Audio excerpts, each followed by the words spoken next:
Vamos dar continuidade à nossa formação. Nossa formação sobre catequese, né? Para as catequistas aqui da Paróquia Santa Terezinha. Estamos aqui em Caraguatatuba, litoral norte. O maior catequista do Brasil viveu aqui, vocês sabem, né? São José de Anchieta. Por que São José de Anchieta saiu lá da Europa e se aventurou para vir um país, que nem país era na época, né? Para vir para um lugar, na verdade, né? Que era só mato, que não tinha literalmente civilização da maneira concebida na Europa, né? Ele abandonou a família dele, abandonou os parentes, os amigos, abandonou tudo que ele tinha na Europa para vir para o Brasil para catequizar os índios, para fazer missões, para ser apóstolo, para cumprir aquela ordem de Jesus. Aquela ordem de Jesus que diz em Marcos, capítulo 16, versículo 17: Ide por todo o mundo e pregai o evangelho a toda criatura. Toda criatura. O que motivou São José de Anchieta a sair da Europa para vir ao Brasil? Na biografia dele diz que quando ele saiu, ele era jovem ainda, era seminarista, ele não era sacerdote, ele foi ordenado já aqui no Brasil, ele era seminarista. E ele se despediu da mãe dele e falou assim: mãe, nunca mais eu vou ver a senhora. Só no céu, até a eternidade. Ele sabia que ele viria para o Brasil e não voltaria jamais para Portugal. Não voltaria jamais a ver a mãe dele. Ele tinha 16 anos, quase a minha idade, né? O que motivou aquele jovem de 16 anos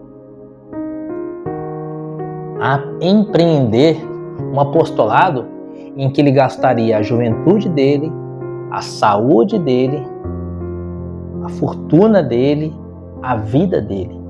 Quem empreendeu São José de Anchieta a fazer com que ele viesse ao Brasil? E ficar preso aqui, né, no litoral norte, nos índios tamoios. Quem empreendeu foi o amor às almas. Antes da gente começar a gravar, a gente meditava no nosso silêncio. Por que eu sou catequista? Qual é o motivo de eu ser catequista?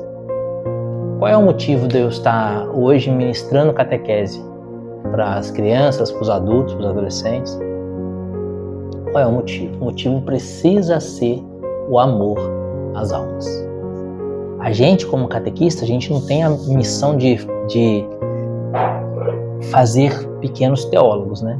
Nosso objetivo não é fazer com que a criança seja um adolescente ou adulto que seja um teólogo, seja um doutor em teologia, seja alguém que saiba de ponta a ponta as Sagradas Escrituras ou o catecismo ou a vida dos santos. Se souber, louvor e glória a Deus. Mas o objetivo da catequese é fazer com que aquela pessoa ame a Jesus, com que aquela pessoa tenha uma intimidade com Jesus. Esse é o cumprimento da ordem de Jesus: ide por todo mundo e pregai o evangelho a toda criatura. Para que irmos ao todo mundo e pregar o evangelho a toda criatura? Para que todo mundo e toda criatura cumpram a sua vocação primeira, que é amar a Deus. Cada alma humana, cada pessoa humana tem uma vocação. E essa vocação é amar a Deus. E para amar a Deus existem vários caminhos, né? Você pode amar a Deus pelo caminho do matrimônio, pelo caminho do sacerdócio, pelo caminho da vida religiosa, pelo caminho da vida profissional. Existem vários caminhos. Mas a sua vocação primeira, você foi criado, você foi pensado, gerado, sonhado por Deus com um único objetivo: amar a Deus e ser amado por Ele. E o homem, a pessoa humana, só é feliz à medida que ela ama a Deus e à medida que ela faz Deus amado. E aí está a missão do catequista. Falava da providência, antes da gente gravar, falava da providência. A gente está aqui na comunidade de São Pedro, tem a imagem de São Pedro, que é o primeiro Papa, o primeiro apóstolo. A catequese, por excelência, é uma missão apostólica. É uma missão dos apóstolos. Quando Jesus disse em Mateus 16, 17, ide por todo mundo e pregai o evangelho a toda criatura, ele estava olhando para os olhos de Pedro, de Tiago, de João, de Mateus. Essa missão foi dada a eles. E esses apóstolos fizeram novos discípulos. E esses discípulos fizeram novos discípulos. E o evangelho chegou a nós. Agora é chegada também a nossa hora de sermos apóstolos. E de levarmos o evangelho a toda criatura. Mas como fazer isso? E aí que está a questão de hoje. Como que São Pedro pregou o evangelho? como que São Paulo pregou o Evangelho, como que São João pregou o Evangelho. Hoje eu quero chamar vocês a olhar para a vida de São Pedro, para a vida de São Paulo, para a vida de São João, para a vida dos apóstolos e perceber como tudo começou e o que foi o apostolado deles. Qual que é a alma desse apostolado? E a partir da alma do apostolado de Pedro, a partir da alma do apostolado de João, a partir da alma do apostolado de Mateus, a partir da alma do apostolado de São Paulo, a gente levar o catecismo para os nossos catequizandos. Não pode cair nosso catecismo, né? A catequese, então, ela é uma resposta a uma ordem de Jesus. Jesus diz, ide por todo mundo e pregar o evangelho a toda criatura. É uma ordem, Jesus dá uma ordem, é um verbo imperativo afirmativo, né, professor? Verbo imperativo afirmativo, é uma ordem. A partir dessa ordem, a gente tem, toda vez que a gente recebe uma ordem, a gente tem duas atitudes. Ou a gente obedece, ou a gente desobedece. Não existe uma outra atitude possível diante de uma ordem. Quando a gente dá uma ordem, beba esse copo de água. Se eu beber o copo de água, obedeci a ordem. Se eu não beber o copo de água, eu não obedeci a ordem. Não tem outra opção. Jesus disse, ide por todo mundo e pregar o evangelho a toda criatura. É uma ordem. Diante dessa ordem, a gente tem duas possibilidades. Ou a gente obedece a ordem de Jesus e faz novos discípulos e traz novas almas para o coração de Jesus, ou a gente se engana. Desobedecendo a ordem de Jesus, a gente faz as nossas próprias vontades dentro do apostolado. E aí que está a questão, que às vezes o pregador, o missionário, o sacerdote, o bispo, por muitas vezes na história da igreja, até papas, fizeram a sua vontade dentro do apostolado. Como a gente teve antipapas na história da igreja. Se você estudar a história da igreja, estudar a vida de Santa Catarina de Sena, ela combateu um antipapa. Tinha o papa eleito por Deus, conforme o coração de Deus, e tinha um antipapa que queria tomar o trono de Pedro. Por quê? Era um cardeal da igreja, era um bispo. Foi eleito cardeal, era um homem de Deus, mas num determinado momento da vida dele, ele quis fazer a sua vontade, quis se servir do reino. E quando a gente se serve do reino, a gente não serve ao reino. A gente serve aquele que é contrário ao reino. E aí está uma grande armadilha na vida do apostolado. Às vezes você pode estar na catequese, sendo catequista, gastando ali 1, 2 horas da sua semana ministrando a catequese, gastando mais 2, 3 horas da sua semana preparando a catequese. Mas, de fato, às vezes você não está servindo ao reino. E esse que é o grande perigo. Para que isso não aconteça na nossa vida, a gente precisa olhar para dentro de nós mesmos e vermos se em nós a gente tem feito a experiência que Pedro fez. E a partir dessa experiência de Pedro, precisa se desenvolver a nossa catequese. Para isso, eu quero recomendar a vocês esse livro aqui, ó, A Alma de Todo Apostolado. Esse livro é excelente, excelente. Esse livro eu estudo ele desde 2014. A primeira vez que eu li esse livro foi em 2014. Esse livro é um livro de cabeceira de São Pio X, o Santo Padre, o Papa São Pio X. Esse livro ele desenvolve aquela ideia de João capítulo 15, versículo 5, em que Jesus diz, sem mim nada podeis fazer. Sem mim nada podeis fazer. E aí está o cerne, o núcleo da questão. Como que começou o apostolado de Pedro? Começou com um encontro pessoal com Jesus. Depois que Pedro se encontrou pessoalmente com Jesus, ele conviveu com Jesus durante 3 anos. Como começou o apostolado de São Paulo? São Paulo estava em caminho de Damasco, Jesus aparece para ele na estrada de Damasco, fala, Saulo, por que me persegues? Saulo entra em Damasco cego, permanece cego durante 3 dias, curado da sua cegueira, da visita de outro missionário. E então o que São Paulo faz? Ele sai para pregar o evangelho? Não, ele se retira em vida eremítica e passa 3 anos no deserto em oração. Então, antes de anunciar, São Paulo faz um encontro pessoal com o Senhor. Essa é a alma de todo o apostolado. Sem mim, nada podeis fazer. Esse livro foi escrito por um monge trapista chamado Jean-Baptiste Chateau. Tem a foto dele aqui. Não dá para ver que é muito pequenininha a foto dele. Esse monge, Jean-Baptiste Chateau, francês, ele foi grande na trapa. Os trapistas, eles são beneditinos, é um ramo da ordem beneditina. O que acontece? São Bento fundou a ordem de São Bento, né? Depois, São Roberto, Santo Estevão fundaram a ordem dos cistercienses, que na verdade essa ordem dos cistercienses foi um reavivamento da regra de São Bento. Já tem 900 anos o cister, para viver a ordem de São Bento de maneira mais radical. Depois, eles entenderam que a ordem de cister já não estava vivendo tão radical a ordem de São Bento, a regra de São Bento. Então vieram os monges trapistas para reacender, para reinflamar a chama da ordem beneditina. Então a ordem beneditina é radical, a ordem dos cistercienses é mais radical e a ordem dos trapistas é mais radical ainda. Então são monges extremamente ascetas, extremamente dados à oração, à vida de oração e penitência. E dentre esses monges trapistas, o abade deles, Jean-Baptiste Chateau, ele foi muito grande na ordem. Ele viveu no século XIX, morreu no século XX, 1930. Ele morreu durante um capítulo da ordem. E ele teve um lugar histórico na ordem muito grande. Ele fazia diversas missões nas casas da ordem, nas congregações, nas casas da congregação pelo mundo inteiro. E ele esteve no Brasil, fazendo missões aqui no Brasil, junto a uma casa trapista da época.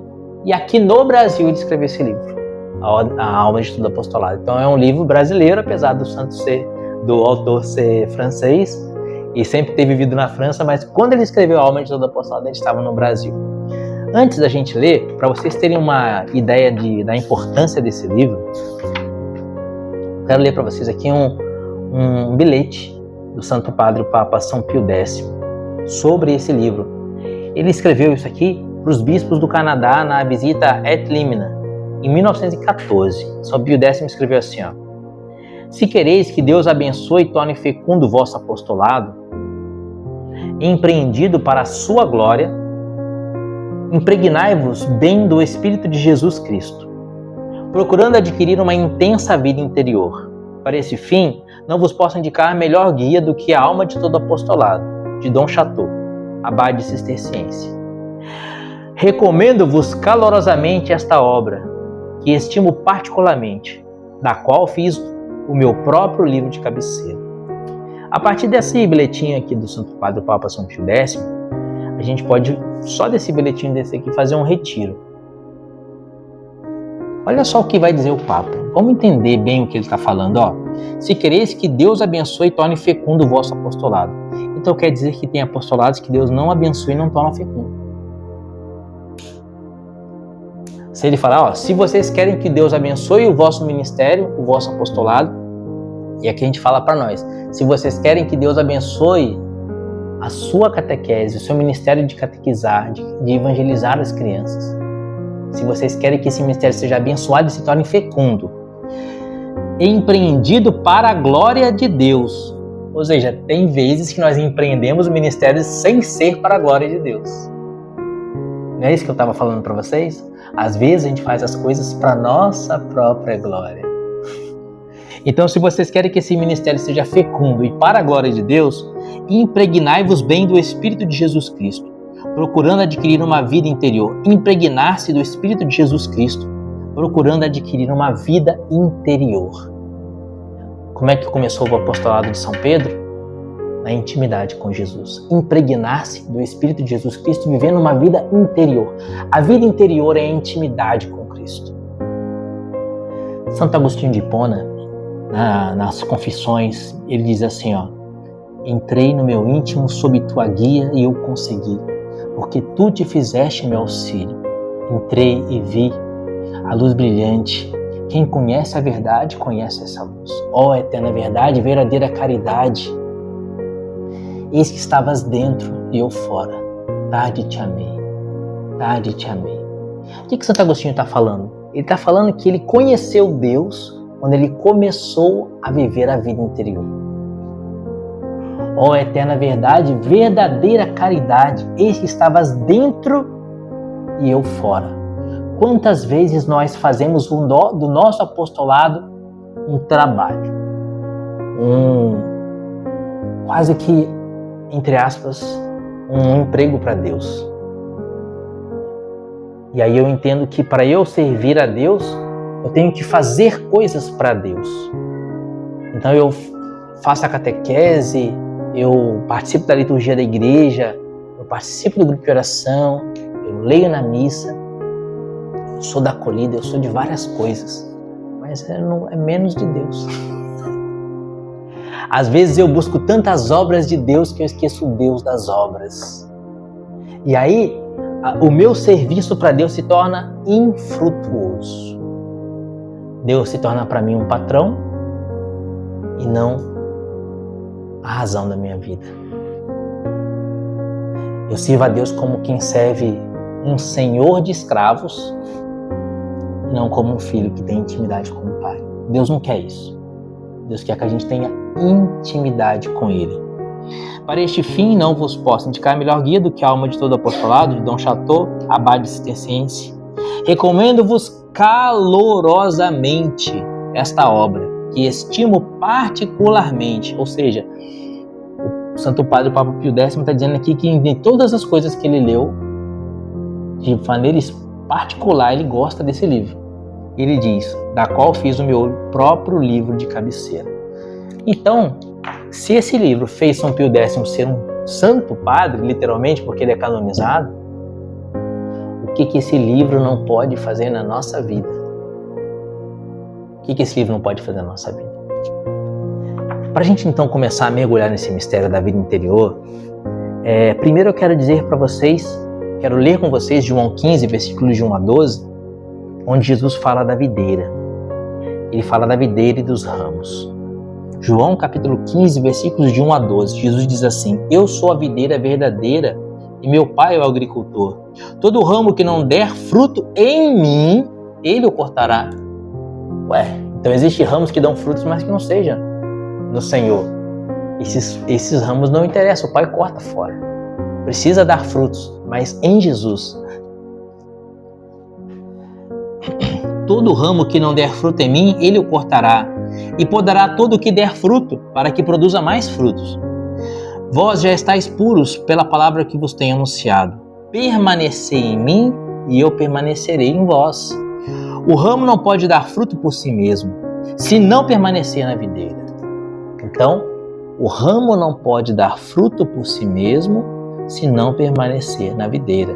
Assim também vós não podeis tampouco dar fruto, se não permanecerdes em mim. Eu sou a videira, vós os ramos. Quem permanece em mim e eu nele, esse dá muito fruto, porque sem mim nada podeis fazer. O nosso apostolado, nossa catequese, nosso ministério só vai dar frutos se nós permanecermos em Jesus. Então, sim, é importante eu conhecer a doutrina, é importante eu conhecer o catecismo, é importante conhecer a Sagrada Escritura, é importante, claro que é importante. Mas só é importante eu conhecer a doutrina a partir do momento que essa doutrina me leva a ter uma intimidade com Jesus. É importante eu conhecer a palavra a partir do momento que a palavra me leva a ter intimidade com Jesus. A partir do momento que a doutrina, que a palavra faz com que eu seja um ramo anexado à videira. Porque se o ramo estiver fora da videira, ele vai secar, morrer. E é disso que eu quero falar com vocês hoje. Antes de mais nada, vamos ler aqui a página 13, em que Dom Chateau fala da heresia das obras. Vocês já ouviram falar dessa expressão, a heresia das obras? Ouviram ou não? Essa expressão, ela foi, entre aspas, assim, inventada pelo cardeal Mirmelot. O cardeal Mirmelot que veio com essa ideia da heresia das obras. O que o cardeal Mirmelot dizia sobre a heresia das obras? Que dessa ideia da qual o Jean-Baptiste Chateau usou para fazer esse capítulo aqui. Está na página 13 do livro. Eu vou ler um parágrafo. ele diz assim, ó: heresia das obras é a atitude do apóstolo que, por esquecer o seu papel secundário e subordinado. O que significa isso, papel secundário e subordinado? Quem que é o chefe é Jesus, gente. A gente tá... ele que tem que aparecer, ele tem que fazer, né? A gente é só o lápis que escreve. Só que o lápis pensa que escreve sozinho, né? Às vezes, né? Mas quem escreve é a mão que segura o lápis, né? A gente só é o lápis. A mão que segura o lápis que escreve. Jesus é a mão que segura o lápis. E o cardeal Mimilô diz: a atitude do apóstolo que, por esquecer seu papel secundário e subordinado, espera êxito do seu apostolado unicamente pela sua atividade pessoal e seus talentos. Mas eu conheço. A catequese de manhã, o tema é o sacramento do batismo. Eu já sei tudo sobre o sacramento do batismo. Então tá de boa. Chego lá, eu só falo o que eu sei do sacramento do batismo. Aí chego lá, falo de sacramento do batismo, falo de encíclicas sobre o sacramento do batismo, cito o catecismo sobre o sacramento do batismo, pego a Sagrada Escritura do batismo de Jesus, aplico nos dias de hoje e faço uma explanação de 1 hora sobre o sacramento do batismo. Aí a pessoa que está ouvindo a catequese está pensando assim: vou chegar em casa, eu vou fazer janta, acho que eu vou fazer aquele macarrão, né?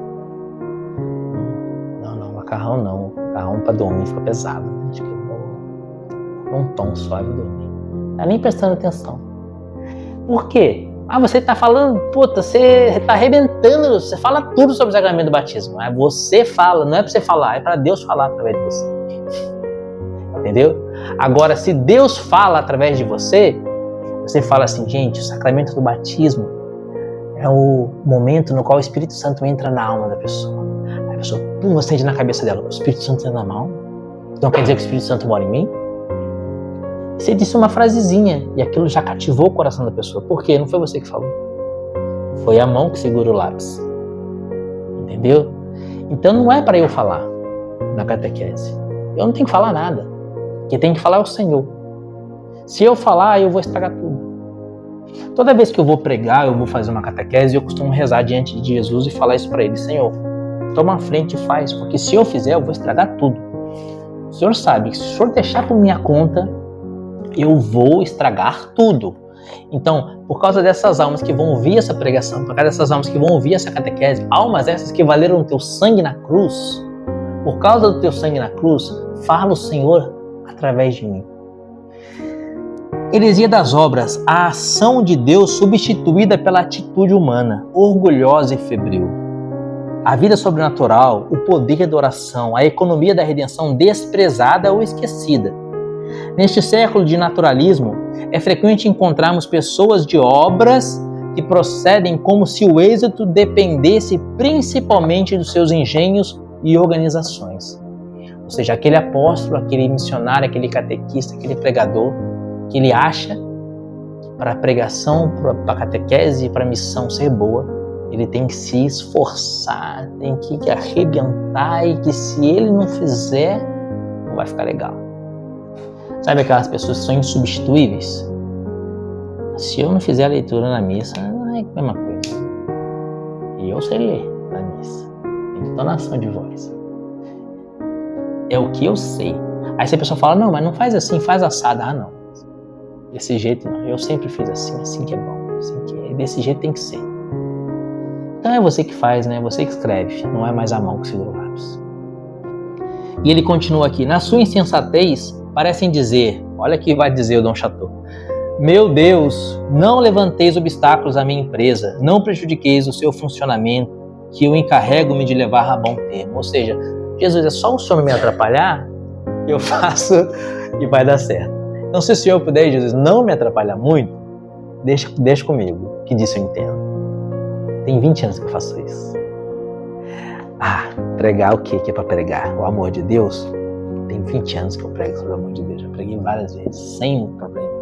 Deixa comigo. Vai ser uma coisa humana. Isso vai ficar ali falando, pode falar 2, 3 horas, 4 horas falando tudo que você sabe sobre o amor de Deus, que esse amor de Deus não vai chegar no coração dos homens. Sabe por quê? Porque você não é capaz de escrever sozinho.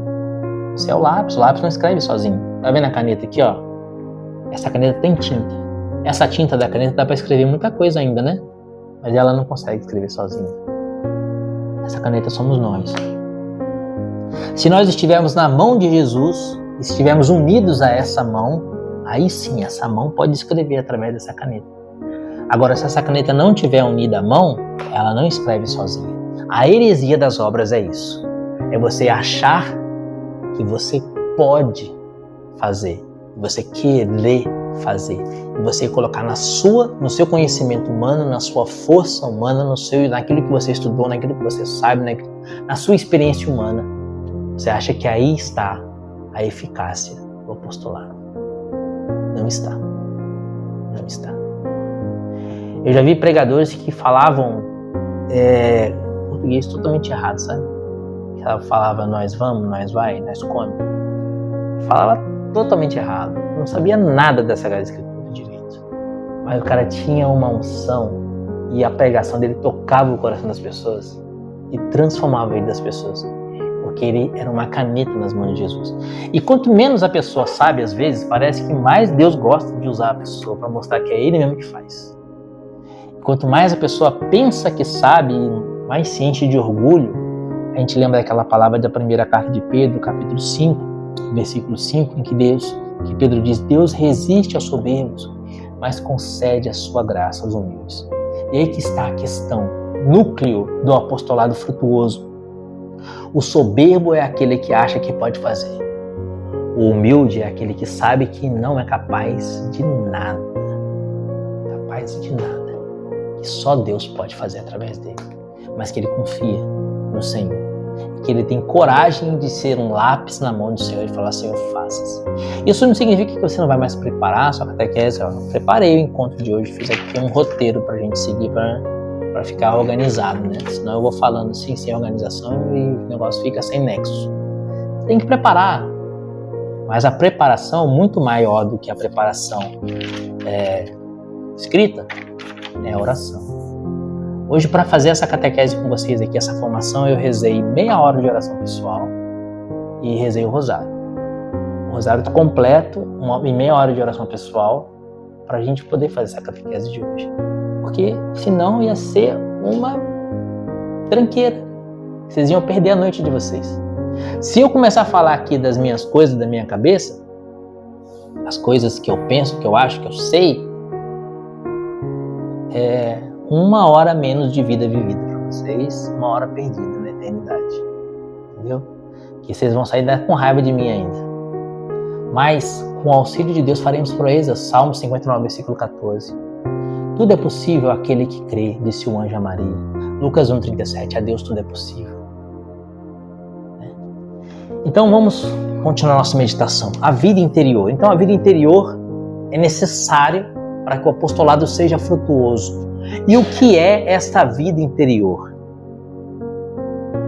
Essa vida interior é a intimidade com Jesus. Como eu falava, né? Pedro, 3 anos de intimidade com Jesus. Paulo, 3 anos no deserto. Os cistercienses, monges cistercienses, são monges de recolhimento, de silêncio e de oração. Um mosteiro cisterciense é um lugar de extremo silêncio e retiro. É bonito de ver, é emocionante de ver um mosteiro cisterciense. Os monges, eles, como vou falar assim, eles até no andar deles eles não fazem barulho. É impressionante o silêncio e a meditação. E aí quando eles se reúnem para fazer a liturgia das horas, para rezar juntos, que lindo que é a liturgia das horas. Porque a oração, a pregação deles, quando celebram a missa, pregam, fazem homilia, a pregação, o apostolado deles é um transbordamento desse encontro com Jesus. E aí está a alma do apostolado. A alma de todo apostolado, que vai dizer Jean Baptiste Chateau. A alma de todo apostolado precisa ser um transbordamento da sua vida interior. Você precisa ter encontros com Jesus, diários, ao longo do seu dia também. Encontros com Jesus, comunhões espirituais, intimidade com Jesus. E o apostolado vai ser o transbordamento dessa intimidade com Jesus. Eu estava falando para vocês do canal, né? Que eu vou colocar esse vídeo no canal. Sabe como é que surgiu esse canal? Como eu falei para vocês, eu sempre preguei na igreja e tal, desde de novo. E aí veio a pandemia, em 2020. Veio a pandemia, as igrejas fechadas, eu não pregava em lugar nenhum, né? E eu rezando e falava assim, meu Deus, eu tenho que falar isso pra alguém. Deus me falou isso. Meu Deus do céu, eu tenho que pregar sobre isso. O que eu vou fazer para pregar? E o coração ardia, porque Deus colocava as coisas no meu coração e eu sentia necessidade de levar aquilo para as pessoas. Mas como que eu vou levar isso para alguém? Não consigo falar, não tem igreja, não tem nada, todo mundo em casa trancado. Aí eu falei, vou fazer um canal no YouTube. Então, a evangelização precisa ser um transbordamento da vida interior, do seu encontro com Jesus. Jesus fala no seu coração, Jesus fala, Ele quer falar no seu coração. A sua catequese, a sua formação catequética para as crianças, para os adolescentes, para os adultos, precisa ser um transbordamento da vida interior. Quando você for falar do amor de Deus para a criança, você precisa ter experienciado esse amor de Deus. Não de saber por teoria, mas de ter vivido essa experiência de amar a Deus. Quando você for falar para eles da vida de oração, você precisa falar daquilo que você vive. Da vida de oração que você vive. É um transbordamento. Se não é apenas formação teórica, teologia por si só, é como arquitetura ou engenharia. É algo que você estudou e está reproduzindo. A catequese não é aula de religião. A catequese é encontro com Jesus. Não é isso que a gente fala? Vamos fazer o nosso encontro? Hoje o encontro é sobre tal tema. O encontro. Mas para que você promova esse encontro, que o catequista é aquele que tem a função de promover o encontro. Para que você promova esse encontro, primeiro você precisa ter se encontrado com a mão que escreve na caneta. Eu fiz aqui um resumo do livro. Nesse resumo do livro, eu coloquei aqui 8 pontos que são necessários para a nossa vida interior, que se você seguir esses 8 pontos, você vai ter uma vida interior frutuosíssima e você vai ver como que a oração vai fazer com que você cresça na santidade mesmo e na intimidade com Jesus. Santo Afonso Maria de Ligório dizia assim, quem reza se salva, quem não reza se condena. Santo Afonso de Ligório rezava 8 horas por dia, 8 horas de oração mental, 8 horas de conversa com Deus. Santo Afonso de Ligório, ele dizia, uma alma que não reza está morta e cheira a putrefação. Para você ter uma ideia de como que a oração é a vida da alma. Pensa no seu corpo. O que o seu corpo precisa para ter saúde? Precisa de alimento, de higiene e de exercício. Não é isso? Você já viu aquelas pessoas que põem gesso na perna e ficam muito tempo com gesso na perna, quando tira o gesso a perna está fina? Por quê? Porque não exercitou aquela perna e os músculos se atrofiaram. Para o seu corpo ter saúde, ele precisa de exercício, precisa de alimentação adequada, é claro, né? Cheeseburger não, mas uma alimentação adequada. E higiene, se você não tomar banho também, você fica doente, não é? Fede também, né? Assim, a vida da alma, ela também precisa de algumas coisas essenciais para ter vida.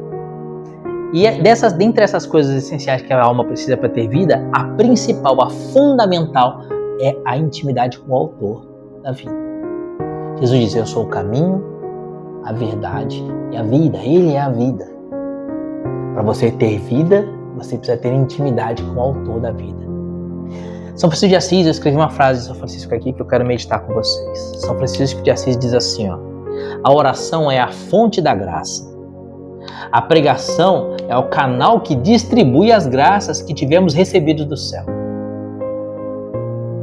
Ou seja, a pregação, a catequese, vai ser apenas entregar alguma coisa que você recebeu do céu pela vida de oração.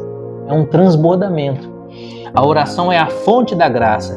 A pregação é o canal que distribui as graças que tivemos recebidos do céu. Os pregadores, coloca aqui os catequistas, são os escolhidos de Deus para levar aos homens o que eles próprios aprenderem e receberem de sua boca, sobretudo junto do sacrário. Olha que frase de São Francisco de Assis. O que você vai levar para os seus catequizandos? Aquilo que você receber da boca de Jesus diante do sacrário. Aquele que você ouvir dos lábios de Jesus diante do sacrário. É isso que você vai levar para os seus catequizandos. Se você levar isso para os seus catequizandos, eles não precisam saber a teologia, mas se eles souberem amar a Jesus, eles por si só vão buscar a teologia. Tudo vai ser consequência. Tudo vai ser um transbordamento. Você precisa incutir neles o amor a Jesus. Mas para incutir neles o amor a Jesus, primeiro você precisa ter amado Jesus. E aí, Dom Chateau, ao longo do livro aqui, ele apresenta os meios da vida interior e da vida de oração. Eu fiz um resumo aqui com esses 8 pontos, em que Dom Chateau, ele apresenta como a gente faz para viver essa vida interior. Como que a gente faz para fazer o de Santo Agostinho de Hipona, né? Entrei no meu íntimo, sob tua guia, e eu consegui, porque tu te fizeste meu auxílio. Entrei e vi a luz imortal, forte e brilhante. Quem conhece a verdade conhece essa luz. Como que Santo Agostinho entrou no íntimo dele? Sob tua guia. E eu consegui porque tu te fizeste meu auxílio. Então, sem Deus, a gente não consegue nem sequer rezar. Sem mim, nada podeis fazer. Então, a primeira coisa é implorar a Deus a graça de ter um coração orante. Eu coloquei aqui, organizar as horas do dia, com hora marcada para rezar. Você precisa ter pontualidade na oração, horário para rezar. A minha vida é super agitada, eu não consigo um horário no meu dia para rezar, porque eu acordo, tomo café, corro para o trabalho, saio do trabalho, vou para a faculdade, saio da faculdade, estou destruído, vou dormir. Eu não consigo rezar. Eu acordo 15 minutos mais cedo. Você pode acordar 15 minutos mais cedo. Ah, mas é muito difícil acordar 15 minutos mais cedo. O reino do céu é dos violentos. O reino do céu é dos violentos. Quem disse para você que ia ser fácil? Jesus não disse que ia ser fácil, ele disse, se queres me seguir, tome a sua cruz, renuncie a si mesmo e segue. Como que você vai tomar a cruz se você não é capaz de acordar 15 minutos mais cedo para rezar? Né? Então não é uma cruz tão pesada assim, né? Acorde um pouquinho mais cedo. Santa Teresa d'Ávila, ela diz assim, ó, eu escrevi uma frase de Santa Teresa aqui, aquele que está firmemente decidido a fazer a todo custo meia hora de meditação pela manhã, andou já metade do caminho da santidade. Olha o que vai dizer Santa Teresa d'Ávila. Aquele que reza 30 minutos de manhã, já andou metade do caminho da santidade, é 50% santo. Mas olha a frase de Santa Teresa, vamos analisar essa frase de Santa Teresa. Aquele que está firmemente decidido. Firmemente, quer dizer, não vai ser gostoso todo dia. Não é todo dia que você vai estar afim. Vai ter dia que você vai estar com mais sono e a cama está mais gostosa e está mais frio, né? Não é todo dia que você está afim. Então você tem que ter firme decisão. Santa Teresa d'Ávila fala determinada determinação. Determinada determinação. Eu vou rezar, eu vou acordar mais cedo para rezar. Aquele que está firmemente decidido a fazer a todo custo meia hora de meditação pela manhã, andou já metade do caminho da santidade. A todo custo. O que é a todo custo? Quando você está querendo, quando você não está querendo. Quando você está com sono, quando você não está com sono. Quando você está passando mal, quando você não está passando mal. Quando você tem vontade e quando você não tem vontade. Gente, olha para a oração como um remédio sem o qual a sua alma vai morrer. Olha o que diz Santo Afonso de Ligório: aquele que reza se salva, aquele que não reza se condena. Aquele que não reza está morto e cheira a putrefação. Quem diz isso não sou eu, é Santo Afonso de Ligório. A oração é a vida da alma. Sem a oração, a sua alma vai morrer. A sua alma vai morrer. Você vai aos poucos entrando nas trevas e se afastando da luz. Jesus é a videira, nós somos os ramos. Precisamos estar unidos à videira. E o que nos une à videira é a oração. O horário fixo para acordar e fazer 30 minutos de oração pela manhã. Marca um horário para você acordar. Por exemplo, eu acordo todo dia 6 horas para trabalhar, acorda 5h30. E reza, meia hora de oração. Mas o que eu vou falar com Jesus durante esses 30 minutos? Eu gosto de rezar assim. Uma oração de pedindo a Jesus misericórdia pelas minhas misérias, pelos meus pecados. Então eu faço uma oração pedindo perdão a Jesus. Depois eu faço uma oração imprecatória pedindo graças a Jesus. Depois eu faço uma oração de agradecimento. E eu gosto de rezar conversando com meus santos de devoção. Então eu faço uma oração a Nossa Senhora, ao meu anjo da guarda e a São José. Hoje de manhã, eu falei para vocês que eu rezei por essa catequese, né? eu tinha que levantar às 7 horas. Então eu levantei 6 horas para rezar. E eu comecei a conversar com São José e com Nossa Senhora. Quando eu vi, já tinha passado meia hora, não tinha nem entrado no tema ainda. Falei, nossa, já passou meia hora, nem comecei a falar do tema da minha oração, o tema principal, né? Nem comecei a falar do assunto. Então, gente, se você tem intimidade com uma pessoa, um amigo seu, você conversa com ele e você não fica procurando palavras, porque seu amigo você tem intimidade. Se você não tem o que falar com Jesus na oração, é porque é sinal de que você não está rezando, que Jesus não é seu amigo. Olha que coisa terrível. Sinal de que Jesus não é o seu amigo. Então, conversa com Jesus. O que eu vou falar? Começa por aí. Peça perdão, peça graças e agradeça as coisas que Ele já te dá. Só nesses 3 elementos já vai mais de meia hora de oração fácil, fluindo. Quantas graças você não tem a pedir? Quantas pessoas você não precisa rezar por elas? Filhos, parentes, amigos? Rezar pela nação, pelo Brasil, rezar pelos seus catequizandos, rezar pelo Padre Cláudio, rezar pela cidade, né? Agradecer a Jesus pela saúde do corpo, pelo ministério de catequese, agradecer a Jesus pela providência dele na sua vida e assim por diante. E perdão, né? Quem não tem pecados que precisa pedir perdão? Lembra que a gente falou, 1 Pedro capítulo 5, versículo 5, Deus resiste aos soberbos, mas dá a sua graça aos humildes. Começa a oração então sendo humilde. Eu gosto de fazer assim, começar a oração já falando para Deus das minhas misérias e pedindo perdão pelos meus pecados. Nossa, já foi 1 hora também. O negócio voa. Deixa eu andar rápido aqui. Então, o primeiro passo, organizar as horas do seu dia e rezar 30 minutos no mínimo todo dia. 30 minutos. Segundo passo, missa sempre que possível. Missa aos domingos e missa também quando você puder durante a semana. O máximo que você puder participar da missa, porque a missa é a maior de todas as orações. A missa é o santo sacrifício de Cristo, é o céu na terra, é a redenção atualizada no tempo e no espaço. Na missa você recolhe as mesmas graças que Maria Madalena colheu aos pés da cruz, porque a missa é estar aos pés da cruz. Então a missa sempre que possível, o máximo que você puder. Exame de consciência diário e vigilância para não pecar. Eu queria ler para vocês um pouco sobre a tibieza, mas são 2 páginas sobre a tibieza, a página 53 e 54, é bem extenso. Exame de consciência diário e vigilância para não pecar. A tibieza é um veneno para a alma. O que é a tibieza? É a mornidão. Jesus diz, oxalá fosses frio, é o Apocalipse, né? Oxalá fosses frio ou quente, mas como és morno, estou para vomitar-te. A tibieza é a mornidão, a frouxidão espiritual. E como que você compreende que há tibieza, que há frouxidão espiritual? Dom Chateau fala aqui nesse livro que a tibieza se identifica quando você para de combater com todas as forças o pecado venial. Vou ler só uma frase, ele diz assim: o apóstolo sem vida interior. Uma palavra caracteriza o apóstolo sem vida interior. Talvez ainda não seja, mas há de fatalmente tornar-se tíbio. Ora, ser tíbio, não por sentimento ou fragilidade, mas por vontade, é pactuar com a dissipação e negligência habitualmente consentidas, pactuar com o pecado venial deliberado, e por isso mesmo é tirar a alma a segurança da salvação eterna, conduzindo-a ao pecado mortal. Então o que Dom Chateau está dizendo? A tibieza é você não lutar mais contra o pecado venial.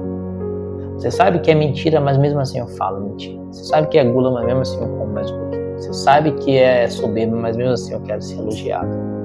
Quando você para de combater o pecado venial. Pecado é uma desgraça. Pecado é um mal. A gente precisa sempre combater o pecado, seja qual for o pecado. Isso é ser crente.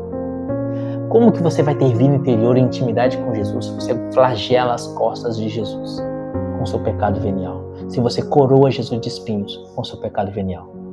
Eu faço muito sempre essa analogia quando eu rezo o rosário. O pecado venial é a coroa de espinhos. É a chicotada nas costas de Jesus, é o tapa no rosto de Jesus. O pecado mortal é a lança que transpassou o lado dele. Cada vez que a gente comete um pecado venial, estamos dando um tapa no rosto de Jesus. Como que você vai ser amigo de Jesus se você não para de dar tapa na cara dele?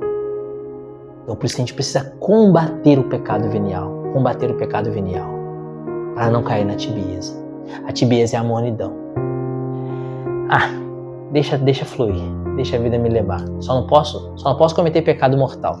Só que a tibieza te leva a um estado de frouxidão espiritual tão grande que logo ela vai te conduzir ao pecado. Um pequeno buraquinho no lençol, depois um pequeno buraquinho no lençol, depois um pequeno buraquinho no lençol, depois um pequeno buraquinho no lençol, vai fazer um buracão no lençol. Entendeu? Então, combater a tibieza pelo exame de consciência. A noite é um melhor horário para você fazer exame de consciência. Quais foram os pecados que eu cometi nesse dia? Peça perdão a Jesus. Toda noite. Comece o seu dia, então, meia hora de oração. Termine o seu dia, o exame de consciência. Meditando quais foram os pecados que eu cometi hoje. Pedindo perdão a Jesus. E lutando no outro dia para não cometê-los mais. Incessantes comunhões espirituais e orações jaculatórias. O que é a comunhão espiritual? É o desejo de se unir a Jesus sacramentalmente na Eucaristia. Nem sempre a gente pode comungar, mas sempre a gente pode desejar essa comunhão. Pedir a Jesus que te visite e que te dê uma comum união com Ele ao longo do seu dia.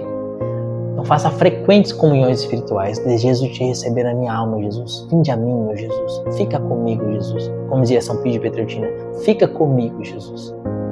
E jaculatórios ao longo do dia. Ao longo do seu dia, quando você estiver trabalhando, lembra de Jesus e fala: meu Jesus, manso e humilde de coração, faz o meu coração ser humilde. Sagrado coração de Jesus, que tanto me amais, fazei que vos ame cada vez mais. Os santos dizem que essas jaculatórias são setas de amor que penetram o coração de Jesus. Então, ao longo do seu dia, deseja várias vezes se unir a Jesus. Peça a Jesus que se une a você várias vezes durante o seu dia, quando você estiver no shopping, quando você estiver andando, quando você estiver andando de bicicleta, quando você estiver trabalhando. E lança essas setinhas de amor para Jesus, com jaculatórios. Leitura diária da Sagrada Escritura. A gente precisa ler a Bíblia todos os dias. Não fazer bibliomancia, sabe? Acho que eu vou me matar. A vida tá muito difícil, acho que eu vou me suicidar. Mas antes eu vou ver o que Deus me fala. Aí abre a Bíblia. O que tendes de fazer, faze-o depressa. Né? Não fazer bibliomancia. É pegar e estudar a palavra, né? Ler a Sagrada Escritura. Não bibliomancia. Ler a Bíblia diariamente. Confissão, no mínimo, mensal. Confissão, no mínimo, feijãozinho com arroz, mensal. São Felipe Neri se confessava, a partir dos 43 anos, São Felipe Neri se confessava 2 vezes por dia. O Santo Padre, o Papa João Paulo II, se confessava semanalmente. Confissão, no mínimo, mensal. No mínimo, pouquinho, se confessar ao menos uma vez por mês, no mínimo. E um retiro espiritual por mês. Mas como que eu vou fazer um retiro espiritual por mês? Não precisa ser um retiro de um dia inteiro no Foyer de Charité, por exemplo, que é uma casa de retiro maravilhosa, que eu amo demais. Mas um retiro na própria capela da igreja. Vai lá uma vez por mês e fala assim: hoje eu vou fazer um retiro aqui durante 2 horas. Pega a Sagrada Escritura e fica ali 2 horas na capela da igreja, meditando, conversando com Jesus, repassando aquele seu mês. Esse é um pequeno retiro que você pode fazer. Então, voltando aqui aos nossos temas práticos para ter uma vida interior: oração diária de 30 minutos, missa sempre que possível, exame de consciência diário e vigilância para não cometer pecados, nem sequer veniais, incessantes comunhões espirituais e orações jaculatórias, leitura diária da Sagrada Escritura, confissão semanal e retiro espiritual mensal.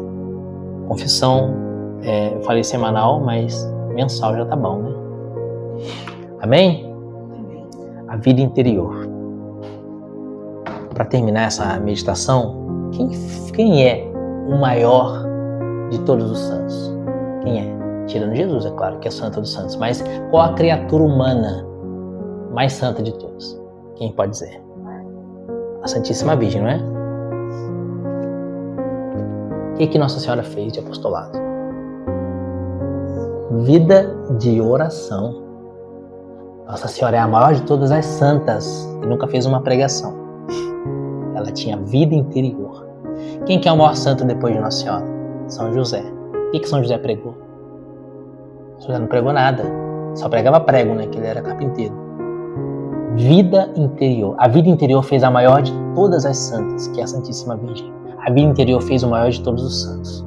Nossa Senhora foi santa na casa de Nazaré, na intimidade com Jesus. São José foi santo na intimidade com Jesus e com Nossa Senhora. É assim que seremos santos. E o resto é transbordar. E porque Nossa Senhora foi a maior de todas as santas, a criatura humana mais santa de todas, ela gerou Jesus. Se nós tivermos vida interior, nós vamos gerar Jesus para os nossos catequizandos. Se nós tivermos vida interior, vamos gerar Jesus na alma deles. Então, pensa sempre nisso. Nossa Senhora nunca fez uma missão, nunca fez uma pregação. Os apóstolos saíram, Pedro saiu para pregar, foi pregar até em Roma. São Paulo viajou o mundo pregando. Nossa Senhora ficou quietinha em Éfeso com São João Evangelista. Nunca fez uma pregação. Vida interior. E foi a mais santa de todas as criaturas. Quem que é a padroeira das missões? Santa Teresinha, né? Tá na sua camisa aí. Santa Teresinha fez qual missão? Nenhuma. Vida interior, vida de oração. Santa Teresinha estava lá no Carmelo de Lisieux rezando. Nunca saiu do Carmelo de Lisieux para fazer missão nenhuma. E ela é a padroeira das missões. Porque a missão dela é vida interior, vida de oração. A partir disso, transborda no mundo a consequência da vida interior. Então, o que eu vou entregar para meus catequizandos? Aquilo que eu tiver recebido de Jesus no sacrário. Amém?